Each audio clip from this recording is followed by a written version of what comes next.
नहीं है। और वो जो तोड़ मोड़ की बात थी, उसके पीछे भी उद्देश्य था। वहां पूरब में घटना हुई थी और आप वहां जनता को जाके जो पीड़ित लोग थे उनको उल्टा धमका रहे थे ऐसे उंगली चलाकर। इसलिए मैंने उस आवेश में आकर, यहाँ पश्चिमी उत्तर प्रदेश की धरती है, यहाँ के लोग बहुत सहन कर लेंगे लेकिन अन्याय सहन नहीं कर सकते, उस बात को याद, इसीलिए मैंने वो बात कही थी उंगली तोड़ने की। लेकिन बाबा जी, योगी जी ने तो बात ऐसी ले ली, उन्होंने उंगली नहीं, ना जाने क्या क्या तोड़ने की रणनीति वहां बना रखी थी, साजिश रची हुई थी, सुनियोजित साजिश थी। लेकिन मुख्यमंत्री जी, बाबा जी, योगी जी, बहुत नाम है आपके, मैं आपको कह देना चाहता हूं, आपने कोशिश अपनी कर ली, आपने पूरी कोशिश कर ली, लेकिन ये जो लोग हैं, ये मेरे घर के लोग हैं, ये मेरे घर के परिवार के बड़े हैं, ये मेरा खून है, खून, और ये मेरा बाल बाका भी नहीं होने देंगे।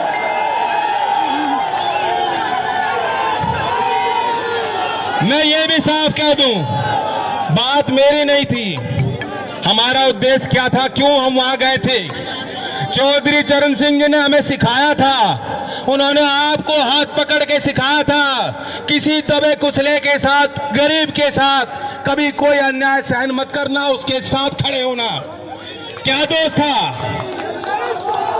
वहां कांग्रेस पार्टी का नेतृत्व गया, उनको रोका गया, बदतमीजी की गई। तृणमूल कांग्रेस के सांसद वहां गए, उनके साथ बदतमीजी बदसलूकी की गई। समाजवादी पार्टी के नेता गए, वहां गुंडों को तैयार करके उन पर पथराव करा गया। और जो मेरे साथ हुआ वो तो देख लिया आपने।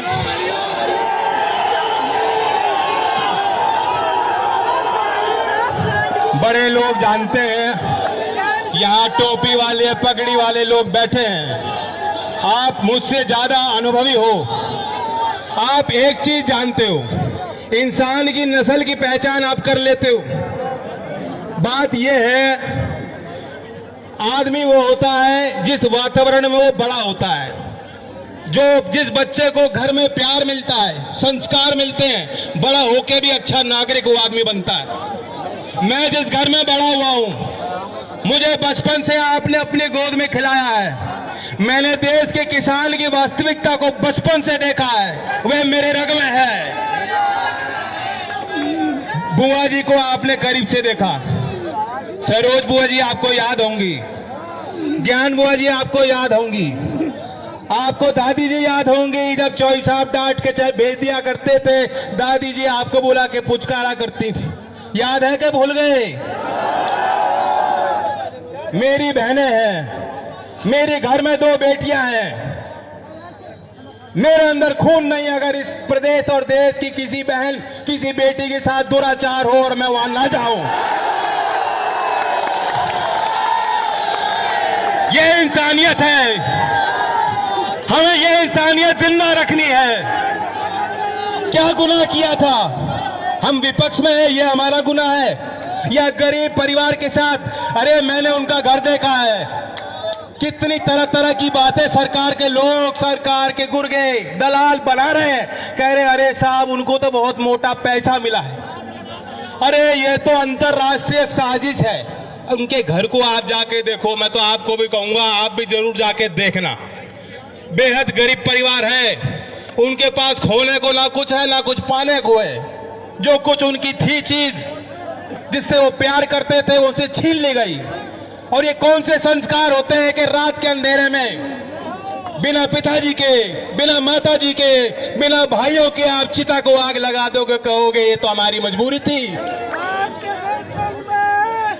बताओ, यहाँ हिंदू मान्यता के भी लोग हैं, सब धर्मी लोग हैं, सब विचार के लोग हैं, लेकिन मैं पूछना चाहता हूँ, इतना ज्ञान तो सभी को है, चाहे आर्य समाजी हो चाहे कोई और। हम तो आर्य समाजी हैं, हमें मालूम है। क्या इस बात को ठीक मानते हो, वैध मानते हो?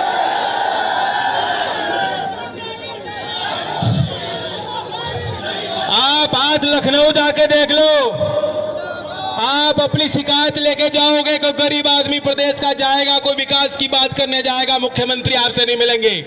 आपको बताया जाएगा वो पूजा पाठ कर रहे हैं। अभी वो गोरखनाथ पीठ के मठाधीश है, अभी वो जो है धार्मिक मामलों में कई गाय की पूजा आपसे दरबार लगा के मिलने के लिए तैयार नहीं है। ये बताया जाएगा आपको।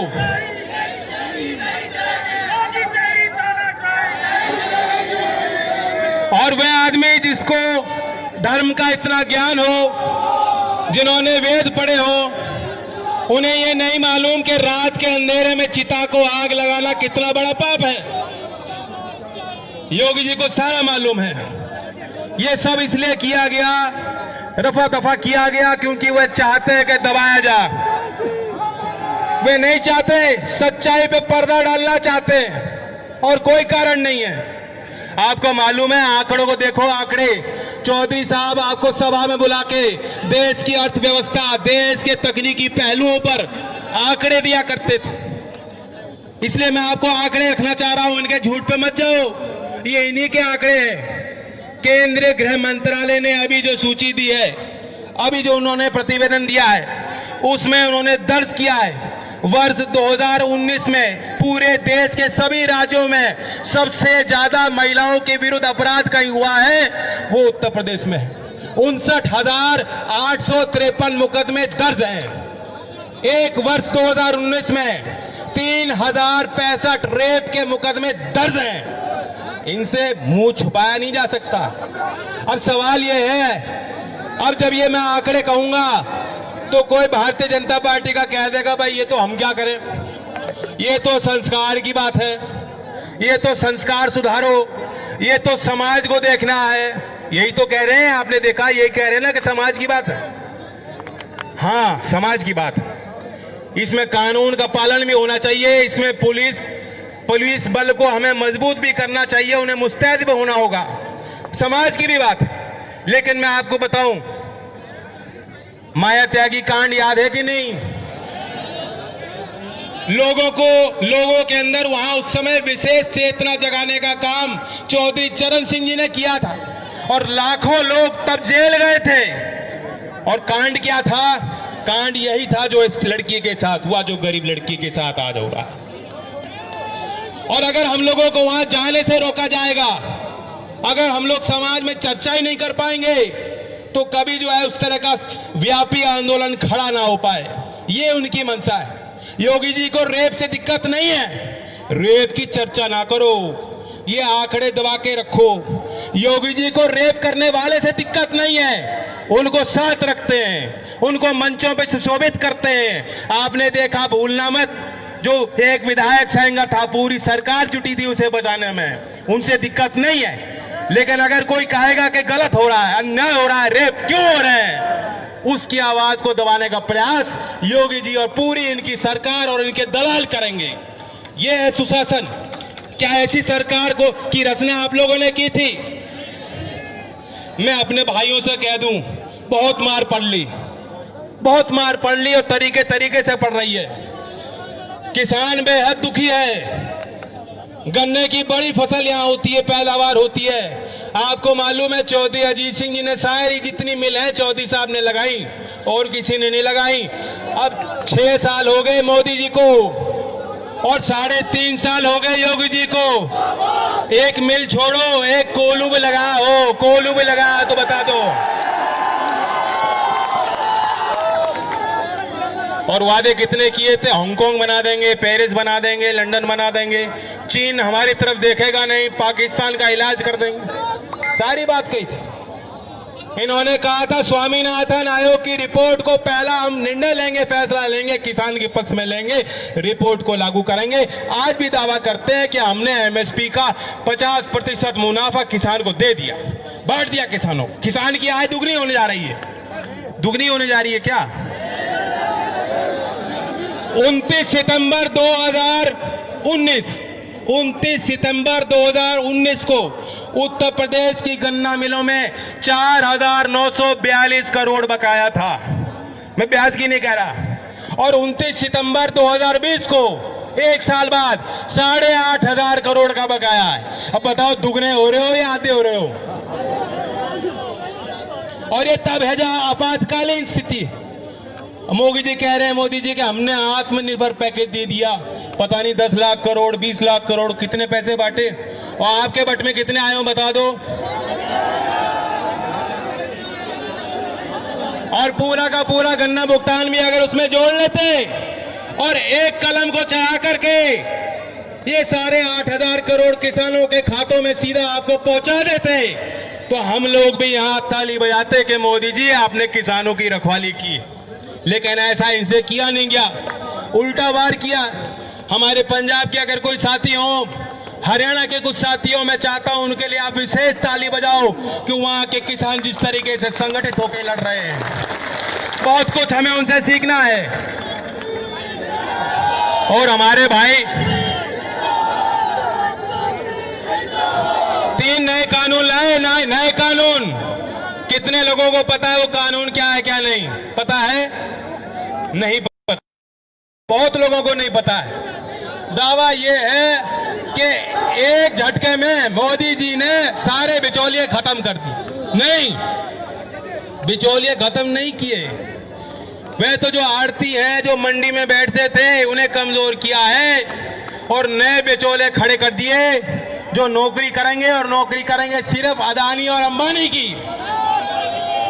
और 5 साल में जैसे रेल बिक रही है, जैसे एयर इंडिया बिकने जा रही है, सरकार बैंक बेच रही है, सरकार LIC बेचना चाहती है, 5 साल के अंदर ये मंडी में जब किसान जाएगा नहीं, उसके बाद कह देंगे वे मंडी में सरकार खरीद नहीं सकती।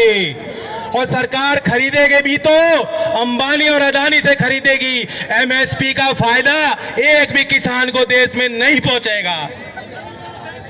और स्वामीनाथन आयोग की बात, मुंजी का क्या हाल है? मुंजी पिट गई।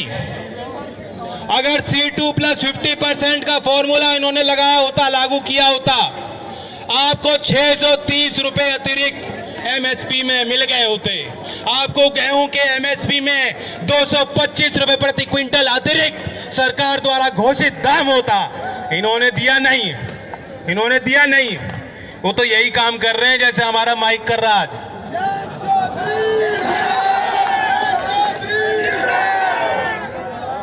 बहुत बात हुई है, सवाल ये है अब आपको जागने का वक्त। मुझे कोई फर्क नहीं पड़ता। मैं तो अपने भाइयों को कहना चाहता हूं, बहुत से लोग जो आज आए हैं, हो सकता है पिछले चुनाव में वे साथ ना रहे। बहुत से लोग दूसरे दलों में हैं, उनकी भावना जुड़ी है, वे आहत हुए। मुझे कर्नाटक, ओडिशा, विभिन्न राजनीतिक दलों के नेताओं और कार्यकर्ताओं के लगातार संपर्क हो रहे हैं, फोन हो रहे हैं, कह रहे हैं गलत हुआ जैन, ये बहुत गलत परंपरा हो गई, आज तक कभी ऐसा हुआ नहीं। मैं अपने भाइयों को कहना चाहता हूं, मैं आपकी तरफ हाथ बढ़ा के कहना चाहता हूं, अपने घर लौट लो, यहां आपका सम्मान होगा।